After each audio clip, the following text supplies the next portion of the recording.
Si Steve Kerr ay sumang-ayon sa Golden State Warriors sa 2 taon $35 million na kontrata. Ito na ang magiging pinakamataas na bayad na head coach sa mundo ng NBA.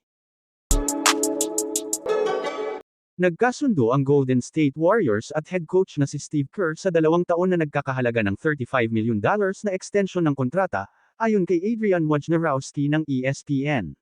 Ang deal ay hanggang sa 2025 hanggang 2026 NBA season, at ginagawa nitong si Steve Kerr ang pinakamataas na bayad na head coach, sa average na taunang halaga, sa kasaysayan ng NBA.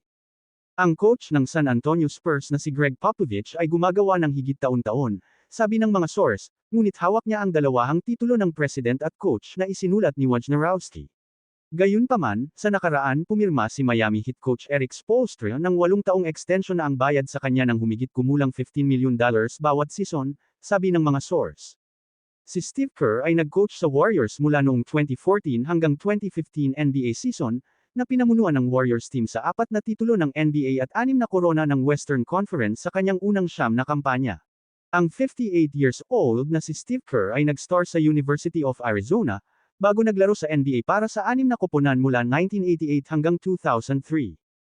Kilala siya sa kanyang oras sa Chicago Bulls kasama si Michael Jordan, na tinutulungan ng koponan na manalo ng 3 sunod na kampyonato mula 1996 hanggang 1998. Nanalo rin siya ng mga kampyonato sa Spurs noong 1999 at 2003 para sa 5 kabuuan bilang isang manlalaro.